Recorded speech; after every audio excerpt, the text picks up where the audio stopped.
Hello and welcome to the latest episode of my Knitting and Creative podcast. My name on Instagram is Orchid's Heart and I live in Birmingham in England. Happy New Year, or at least by the time you see this it will be the new year. For me it's New Year's Eve tomorrow, but I thought I'd get ahead of myself and record this now whilst it's not quite pouring with rain because it's been raining for days, and I had a bit of time in the quiet to record this, and then it gives me a few days to edit it before going back to work. In theory, being that I'm out all day tomorrow, maybe that's ambitious, but we shall see. So I've made a little list for myself today because I had a few things I wanted to chat about. So welcome, hello, how are you all doing? I hope everybody had a good winter festive break if you were celebrating.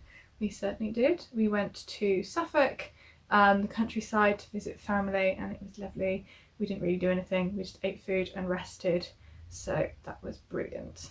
Yeah, so today I am wearing I think the Oversized Seasons cardigan by Ozetta in Gilliatt rerum Natura.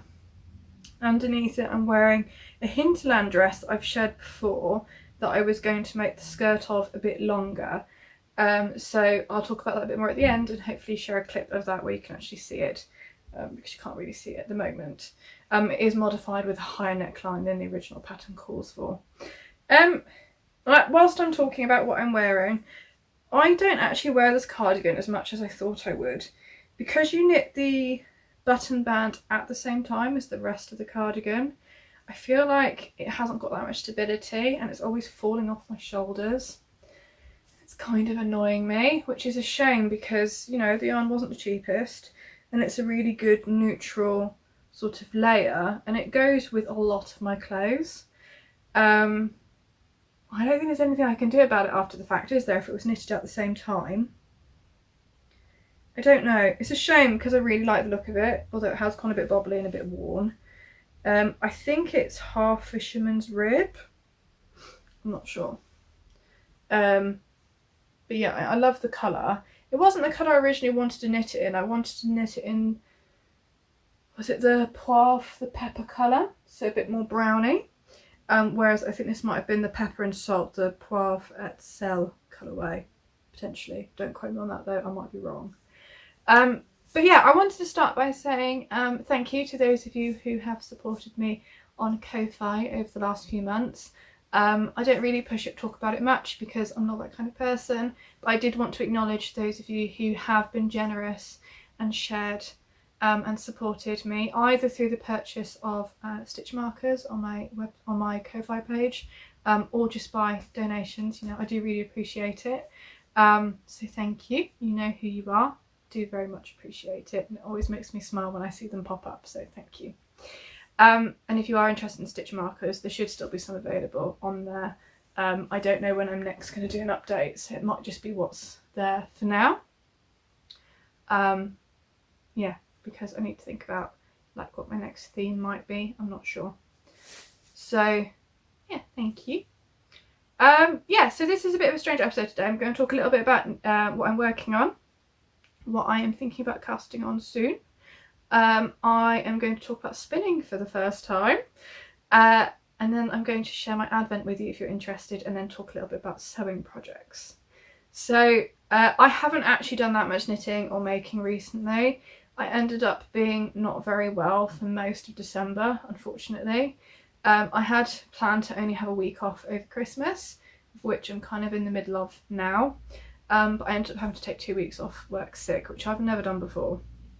It was a bit of a shock. I didn't actually get out of bed for a week. And I didn't want to do anything. I did absolutely nothing for a week. And I went a bit crazy. So I haven't done very much knitting. And if I'm honest, I'm still working very, very slowly on everything. I kind of have these moments like I'm having right now where I have energy and feel a bit normal. But I'm obviously still getting over it because the rest of the time I just feel totally zapped. But there we go. Grateful for the moments where I feel normal after spending so much time in bed. And I am back at work soon, so I feel like the next couple of weeks might still be a bit slow. as that's going to be a bit of a shock to the system after not working for 3 weeks. I cannot remember the last time I had that big a break from working full time. Probably whilst I was still teaching, so it's been a couple of years. But yes, so thankful for health when we have it, definitely. Really does make you appreciate it when you feel rubbish. So to all of you, it sounds like it has been a lot of you that have been ill over Christmas, I feel you, I see you, I hope you're feeling better, because it's pants. But anyway, moving on, I'm going to talk about knitting. So right before I came down with not feeling great, I cast on quite an ambitious project, one that I've been wanting to do for a really long time, but, oh, that needs to come out of there. It isn't really like working how I thought it would. So the pattern I'm talking about is the Soiree by Emily Foden. If I was smart, I would have brought the book with me so you could see it, but it's an oversized, I mean most of you will know it, an oversized, I think, drop shoulder jumper with cables down the front, but then it also has like honeycomb stitches down under the arm. And so I was going to knit it in these 2 yarns. So there is a Mohair here, and then Appledore lace weight, I think it might be heavy lace, by John Arbon. Can't remember the colour, it's something to do with a pippin, I think. And I thought that those 2 would be enough, thickness wise, because this one isn't so far off. It's a light fingering that she uses in the pattern with the Mohair. Now I'm going to be really honest, I did not swatch, because it's an oversized jumper and I kind of just wanted to get going. So I cast on once already and I started knitting it, and it just didn't look great at all with just those 2. It seemed really gappy, because I think you mostly knit it on needle size. In fact, I can check because I've got a photocopy of the pattern here, because the book is really lovely, but I actually find it quite difficult to follow patterns in the book, because I end up, because the way she has her pattern, she's like, you know, follow chart A, B, or A, C, B, like they're not always in the right order. So I tend to cut the charts out and put them in the right order. So it recommends that you knit it on needle size 4.5 millimeters.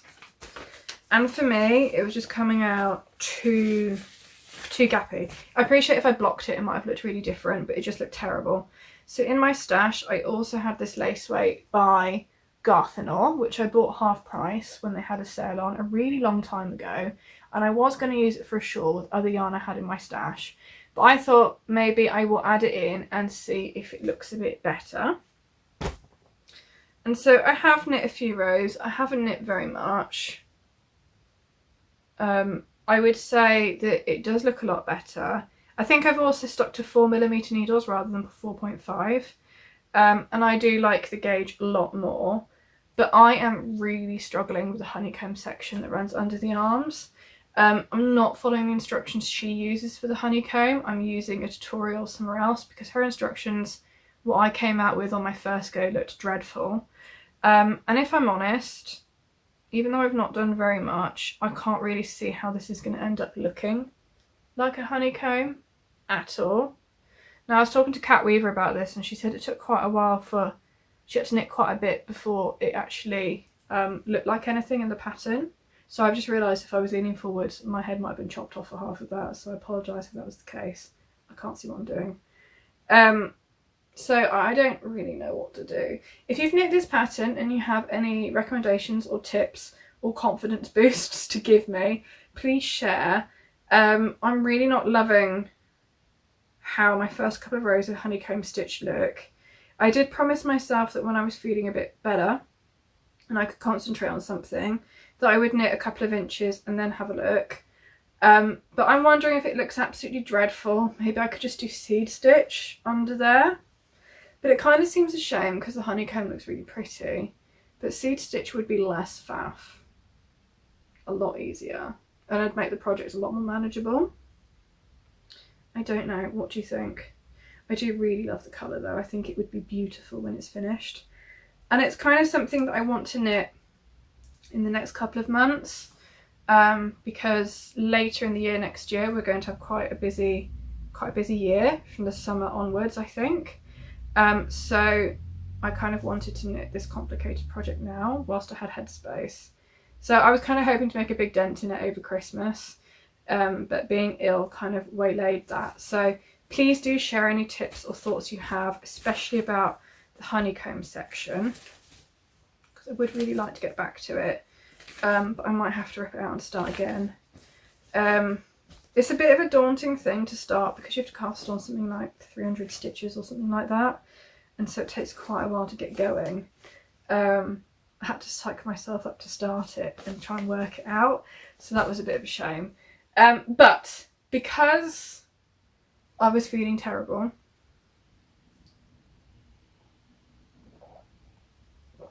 nothing fancy, just water. Because I was feeling terrible, I decided I should cast on something simple. This was after like over a week of doing no knitting. I was like, I don't know what to do with myself. I'm fed up of just watching TV and doing nothing. And my partner said, knit some socks. I was like, I don't want to knit my socks. I'm literally halfway through a row on the heel flap of the pair of my Christmas socks that I started. I was like, I don't want to do socks. I want something with more immediate gratification, but that's still easy. And so I asked you guys what your favourite drop shoulder DK weight patterns were. And a lot of you said the Stick Season sweater by Bear, which is lovely. But I started looking at the construction of it and I thought, I don't feel like doing this right now. I don't really feel quite up to it. I don't want to do anything where I have to work anything out. So, and I also wanted something that had a bit of a funnel neck. So I finally settled on the pattern Sweater number 9 Light by My Favourite Things Knitwear. And I decided that I was going to use one of the lovely yarns I bought on holiday in America. Someone did tell me how to pronounce this when I shared the yarn I bought whilst I was on holiday, and I do not remember. Ardinodack DK, not sure, by Battenkill. So that's, I think it's a farm yarn from Greenwich in New York, and it says 100% US sourced Romney and other wool. So I mean, who knows really. It is a DK weight 2-ply, and it's really soft. It has no itch, and it's my favourite sort of brown grey sort of sludge colour. Actually quite similar to the colour I wanted to knit this cardigan, but it was out of stock. Maybe a bit darker. Kind of like a mushroomy colour, I guess. I'm not sure, but I really like it. And so I have 4 of these, and so I wanted to knit, my plan when I bought this yarn was to knit something a bit oversized, something really cosy and something really squishy. And that is exactly what I feel like this jumper is going to be. So I've put on some nice long cables so you can see it. And this is where I'm at.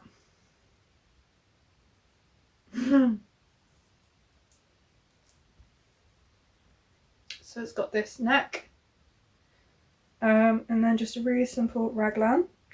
And I have nearly finished my raglan increases. I've got another 20 rows or so to go, where I'm just increasing on the body now, not the sleeves. And it fits me perfectly at the moment, but it hasn't got that oversized feel I tried on earlier. So once I've done those extra rows, it should have that oversized feel. So I'm really pleased with that. And I really like how the rib in the neck flows into the raglan shaping. Yeah, and it's really, really easy, to be honest. You knit some 2x2 rib, you do some short rows, you do some more short rows, and then you start increasing for the raglan. I do have a bit of a funky bit right in the centre middle, which is a bit annoying, but I hope that when it's blocked it will it'll be alright. And now that I've tried it on and I like the way it looks, I think I'm going to weave in my end on the neck, because these tail things kind of annoy me. I try not to weave in my ends until I'm absolutely sure that I'm going to keep the garment.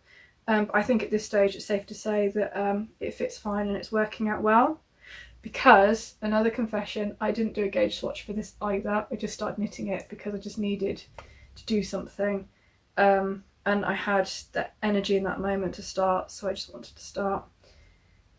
Because once you start, obviously it's easier just to carry on and pick it up and put it down. So yeah. And on it I have a progress keeper that's very special to me. I don't know if you're going to be able to see. It's from my advent, which I'm going to share later. I think it's like a bear or a boar or something, and it's made of stone. And it's by Horse Feather Fibre Arts. But yes, so I am really enjoying this. I suspect I am going to get bored because it's soon going to be just stockinette. So now I'm starting to feel a bit better. It might be that that becomes like my travel knitting, work knitting, if I'm up for knitting and work meetings, and that kind of project. And then I might try and work on my soiree in the evenings if I'm feeling up to it. That's the idea anyway.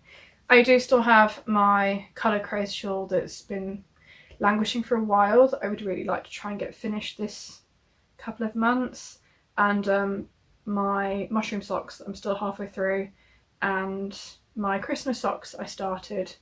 I might just knit one of those and then save the other one for next year to do maybe. I'm not really in a hurry. But that's kind of where my knitting is, like not that exciting at the moment, if I'm honest. But yeah, I mean, guess maybe it's good to end the year with not too much going on so that I can start with some exciting new ideas. I am planning on doing a video where, because last year I did a what I want to knit in 2023 video, I am going to do a video where I look at that list again and see what I actually did and what I ended up doing instead of the things I planned to do, because for me that's quite interesting to see like what realistically I ended up getting done, so that I can think more about what I intend to realistically achieve this year. So that might be something that comes in the next couple of weeks maybe. But in terms of, I guess, future projects, I did skein up this yarn the other day.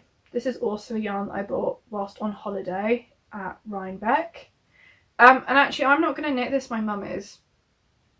But I've been trying to find her a really simple pattern in the round with a tiny bit of texture that would suit a really drapey yarn.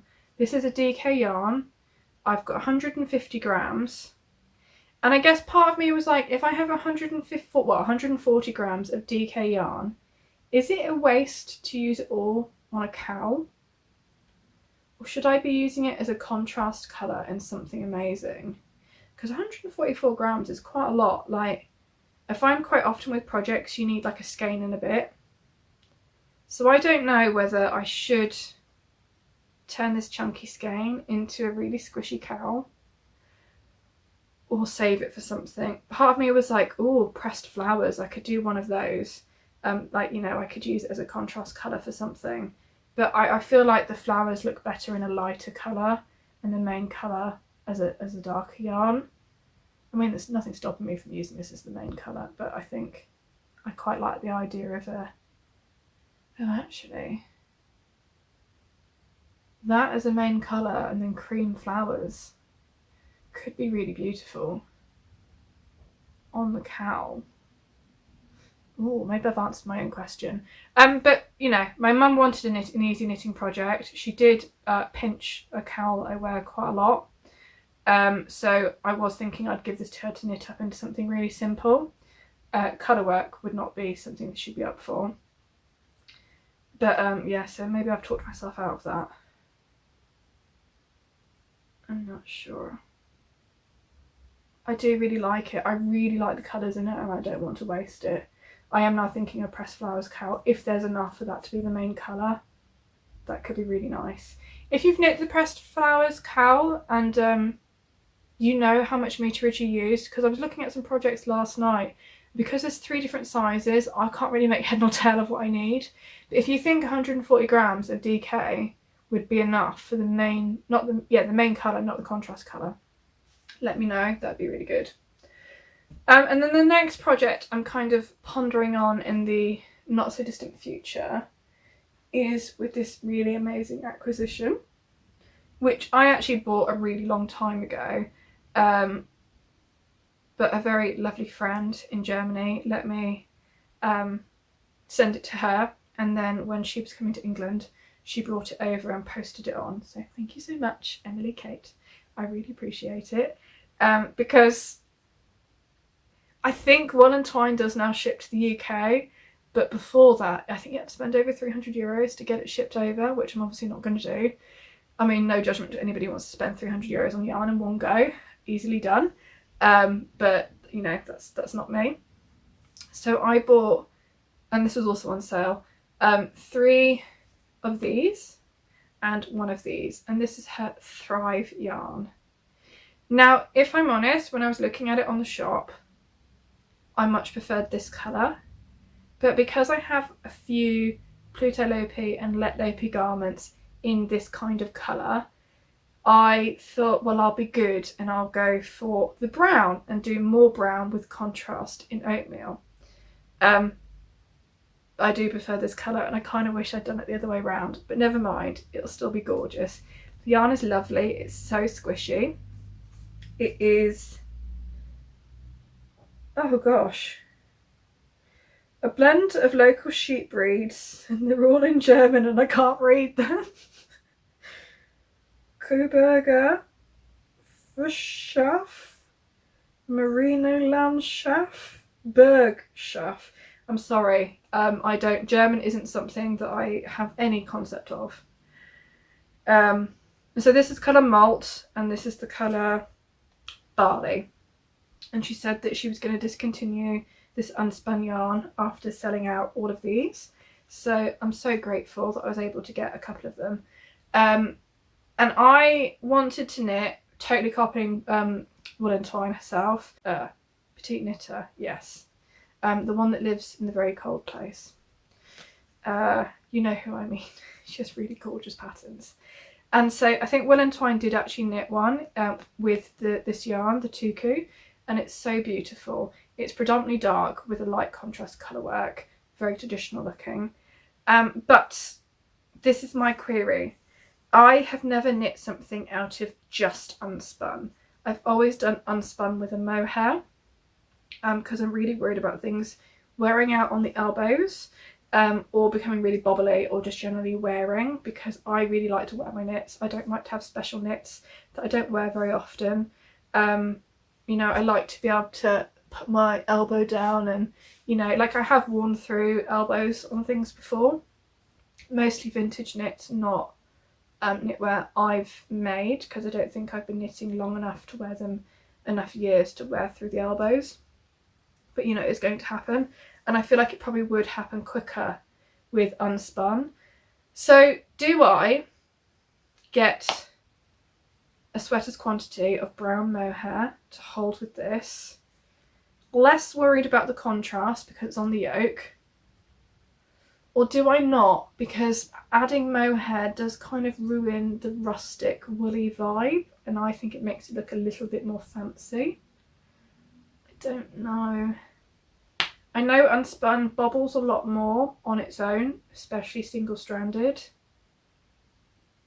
I don't know. What do you think? Will I totally mess up the gauge if I use a strand of mohair with this?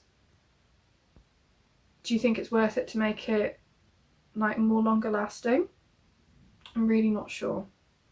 So please do share your thoughts with me. But it is gorgeous, and that is something I'd also like to work on sooner rather than later, because I do find unspun quite a fiddly thing to work with. I have knit a couple of things with unspun now. My Eastwind was knit with Manchalope. I've knit a tulip in Pluto Lopi. I do have a bit of knitted in my stash, but I've been waiting to be able to do a bit of spinning, because I want to spin a little bit of it so that I can do a stretchy cast on, which I'll talk about in a minute. But I am looking forward to trying that. It's not very much, I was just gifted like a little bit by a friend, and so I'm going to make a colourwork cowl with it, I think. But yeah, so that's kind of my future cast-ons. Let me know if you've got any thoughts, advice or opinions. And so the next thing I was going to share was spinning. So for Christmas, my partner bought me a vintage Russian e-spinner. And it's the same age as me, actually. It's got the year of it was made printed on the bottom. We're the same age, pretty much. I might be a couple of days younger than it. But yeah, so here we go.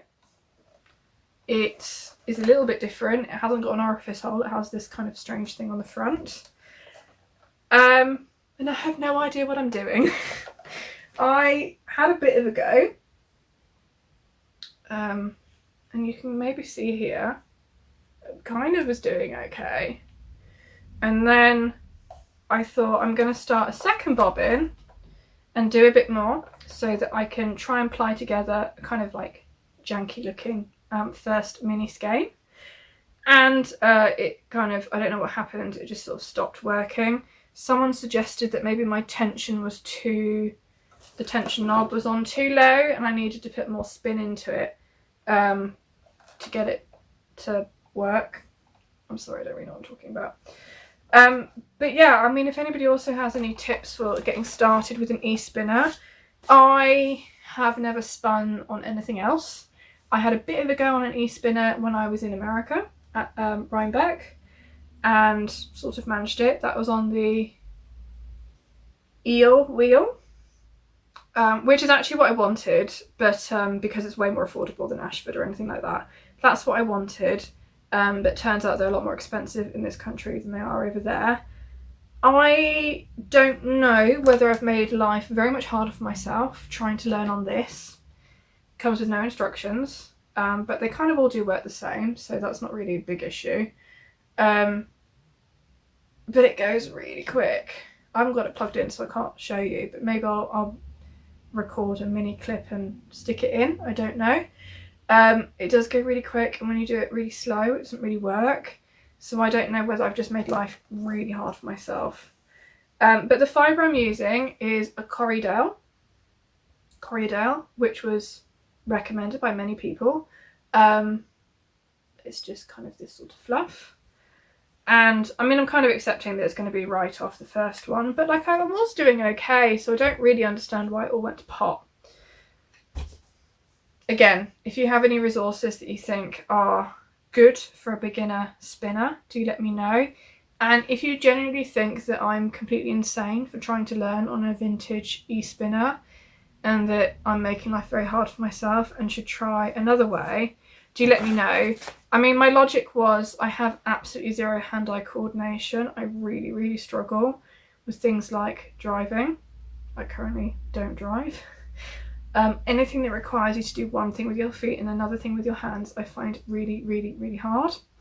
And so the idea of a traditional spinning wheel kind of scares me, because the other thing I have a problem with is keeping a rhythm. I don't have rhythm. I was told a lot as a kid at dancing lessons I had no rhythm. I find it really hard to hear beats in music and to keep to a beat. I can't do it. So things like that are really, really hard for me. I'm probably dyspraxic, just not tested, if I'm honest. So yeah, it's a bit of a challenge. So I thought with an e-spinner, at least, you don't have to worry about the feet or the rhythm. That's kind of taken care for you. But maybe it's too hard, I don't know. And the idea of using a spindle actually doesn't really appeal to me. I was given one for Christmas, so, you know, maybe I will have a go. But it kind of terrifies me. I don't really understand how they work. It just seems too slow. And that's, if I'm honest, why I've put off learning for so long, because it just sounds like a really slow craft. And I'm not, strangely, as a knitter, not into incredibly slow crafts. Not really. But yeah, there we go. So I am got kind of just one or two last things to share with you guys. I was going to share with you my advent for this year, which was a massive treat, and then I was going to share with you some sewing if you're interested.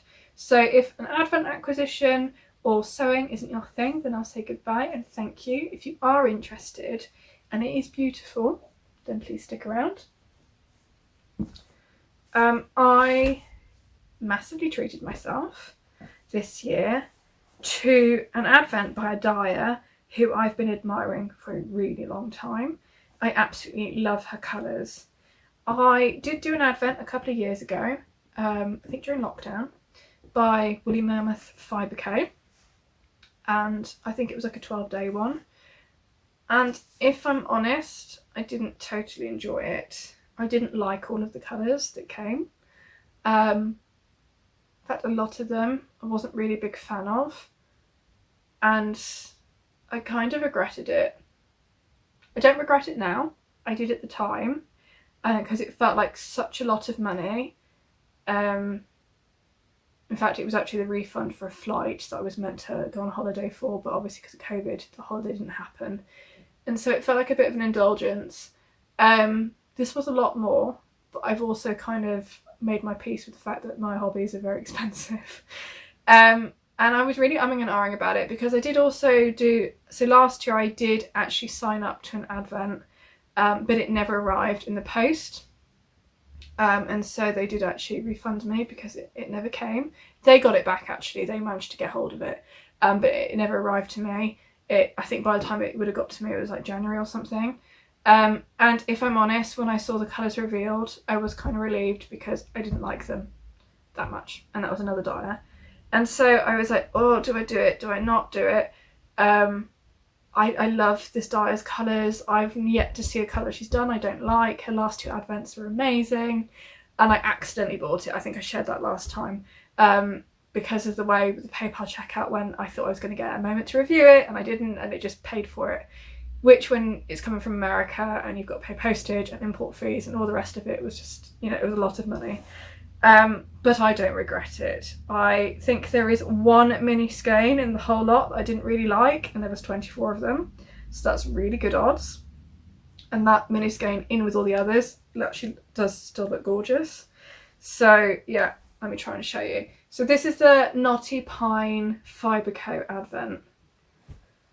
And it's stunning. So her colours were inspired by a nature photographer. Now this is all completely out of order and kind of hard to show you because there's so many. So I'll probably do like a photo or a clip or something. Do you know, I can't even actually see the one I wasn't that keen on. Might have been this one. It was just a bit too yellowy for me. I think it might have been that one.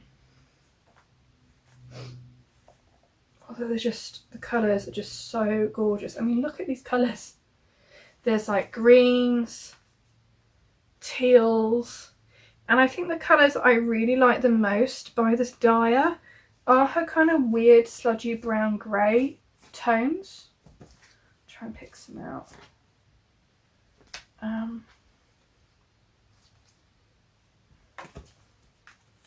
Like these kind of colours. Are they grey? Are they brown? We don't really know. I really love them. I think this is a gorgeous colour. And they're all named after like animals and things.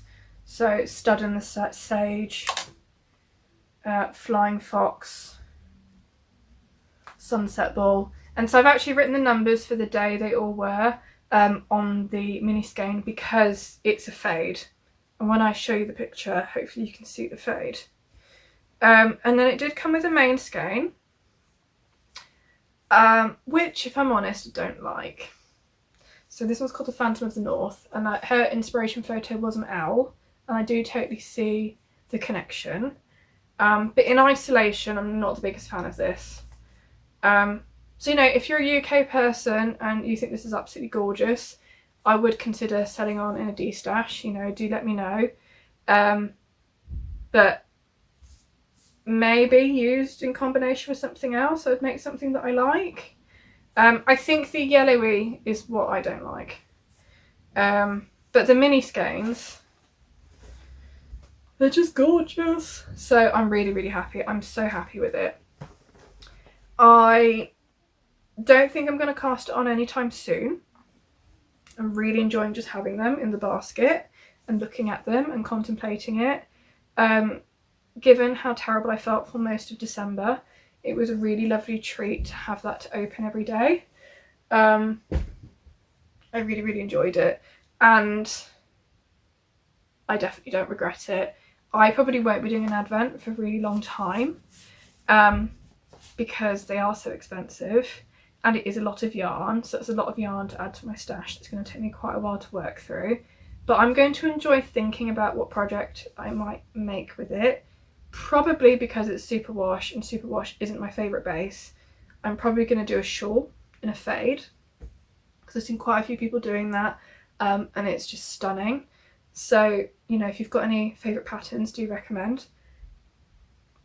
Ideally, I want a pattern that will use not quite all of the mini skeins, so that I can have some really gorgeous scraps for knitting socks, because it's when I see her yarn knit up into socks where I'm like, oh my god, that's so gorgeous. Like, I'm just so jealous of all the Knotty Pine Fibre socks out there, and I think it's a good sock base. Yeah, it is a superwash merino nylon blend, so it is perfect for socks. So I think a shawl using maybe 80% of the yarn and then enough left for socks would be really good. That's my goal. Probably won't use this. I mean, with a mohair, it'd probably make a really nice hat or something. But a superwash nylon isn't something I would use for a garment or a hat or anything like that, because I get really cold ears. I would only really use it for socks, and it seems maybe a waste. I don't know. I was hoping it'd be one of a greyish brown colours, so I'm a little bit disappointed by that, but you know, that's fine. The rest of it is stunning, so I think I did quite well for something that's a complete surprise.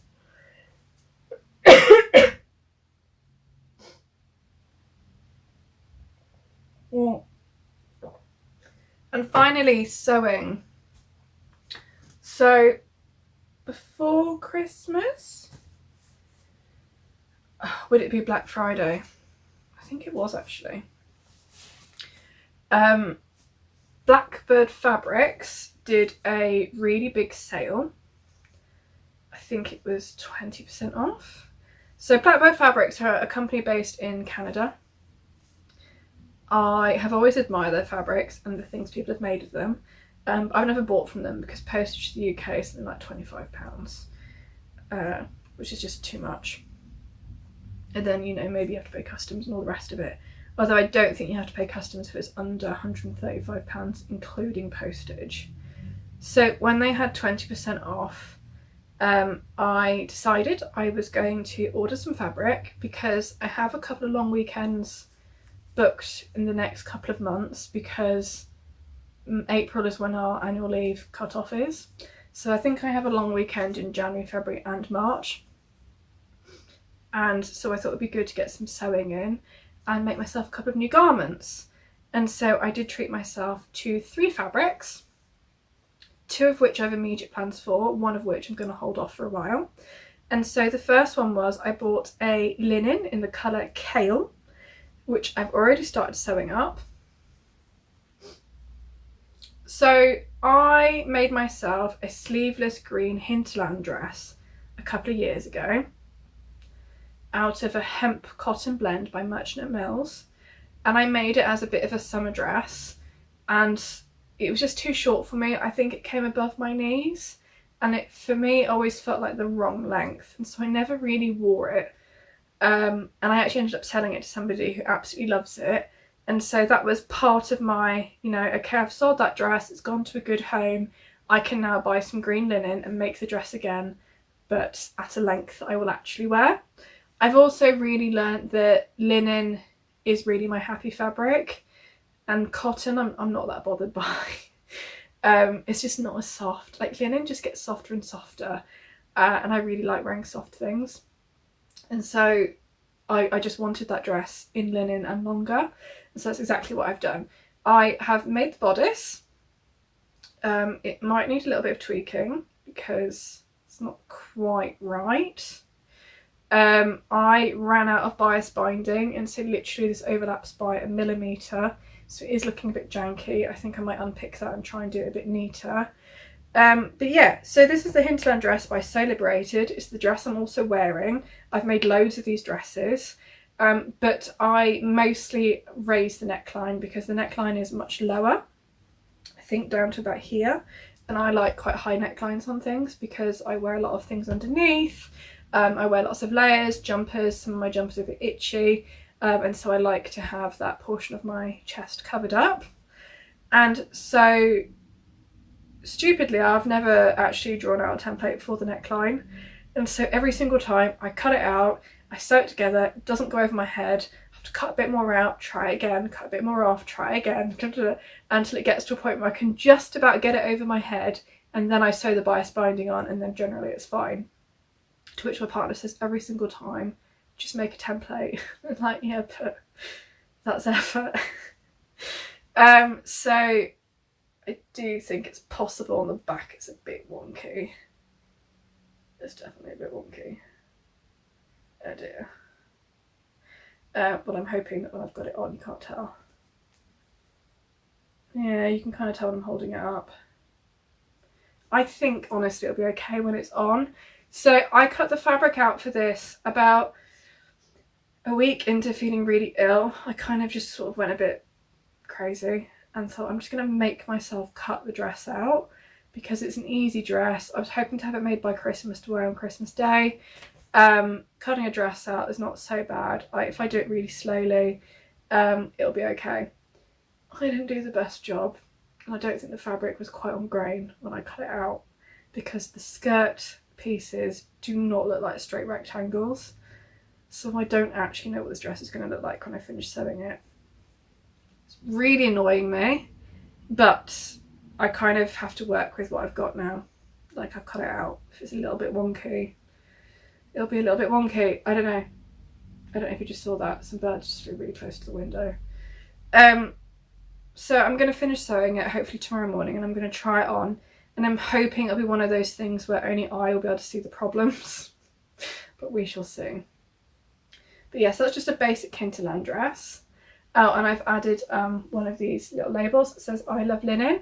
I do need to trim off all of my rogue threads. And the binding actually, so a friend gave me some of this bug binding ages ago, and I used it and I really loved it, and I ended up buying a bit more. So, you know, friend, if you're wondering how this binding went on for so long, for so many projects, that's why. Because I loved it, I bought more. That's another thing in the pattern actually. It says to use facings, and I never bother with facings because that means you need more fabric, and you have to cut them out on the bias, and it just takes a lot of time and a lot of faff. I always bias bind my edges. I think this one actually also has, it's the other one that has the bug binding. Yeah. And so this one, it has longer sleeves, and so I bias bound like the short sleeve end and the neck. But yeah. So with this dress, this one that I'm wearing, and then I'll show the other fabrics that I bought from Blackbird. I think I mentioned that I was going to lengthen the skirt because this one I also made too short, but I had fabric left over. So I added like an extra couple of tiers on the bottom so that it looked a little bit like a vintage dress where they used to make them like that, so you could let them down and make them longer. So I'll try and stick a photo or a video of me wearing it so you can see how it ended up looking. It was actually really fiddly doing it. It took me a while to find a way of making like the pleats really straight. I ended up using a metal ruler as like a guide for pressing it with the iron. I don't know what it was. It was some kind of like reverse sewing where normally you'd sew things the other way around, and so my brain just wasn't really getting it. I actually found it really fiddly. But using the ruler to kind of like pin between the tucks and ironing it down, and then I think I did like the width of the ruler possibly, made it much easier. So if that makes any sense, I recommend doing it that way if you want to do something similar. And then so lastly, the other two fabrics I bought from Blackbird were this one. So this is a cotton linen twill. I know what I just said about not liking cottons. This might have been a disaster. But they said that it felt like once you've washed it and worn it, it felt like brushed cotton. So I was interested in that. And I'm also going to make a Hinterland dress with this. I'm going to make it with long or 3/4 sleeves and with a placket down the front, probably with poppers rather than buttons. And it will be more of like a winter dress because it's quite heavy actually. And the colour of this is antique bronze. Now I was hoping it'd be a bit more of an ochre colour than it came, but you know, I'm not mad about the colour. I still really like it. It will go with a lot of my clothes. And then the last one I bought, and this was actually the reason why I made the order, was this mid-weight lyocell twill in the colour Mulberry. Some of you might know that I made a pair of Aranite pants, also by Sew Liberated, in Merchant Mill's Tencel Twill in the colour Mulberry, and I wore them so much I wore through them. I absolutely loved them, and ever since I've been trying to buy the same fabric to make them again, but I left it a bit late. Merchant Mills aren't doing the fabric anymore and I can't find it anywhere, and this looked like it might have been the same, so I bought enough to make 2 pairs of trousers, knowing that it might be a heavier weight than the one that I had. And it is. I can see that it's like the thicker fabric, definitely. But it's still gorgeous and it's very similar. So I think that it will do the job. So I've got enough to make 2 pairs. I'm not going to make them anytime soon because I have a couple of other pairs of Aranite pants on the go at the moment. I think I'm going to save that. You know, it might be a couple of years' time I make these. I'll make 1 pair, I'll wear them to death, and then maybe in 10 years' time or whatever, I'll make the 2nd pair. We shall see. And that's kind of everything that I have been working on. So really not very much. Mostly the sweater number 9, light, and the Hinterland dress is basically all I've done the last 3 weeks. And my tiny bit of spinning. Yeah, that's it really. But I'm hoping that with the new year, feeling a bit better, that I might be able to get going again with some creative projects. So yeah, I think my next video might be sort of a wrap up of last year and maybe thinking about next year. I don't know. Yeah, we'll see. But hopefully you're all doing well, and merry happy new year. And I hope you guys are all enjoying a knitting project or a sewing project or something. Thank you and goodbye.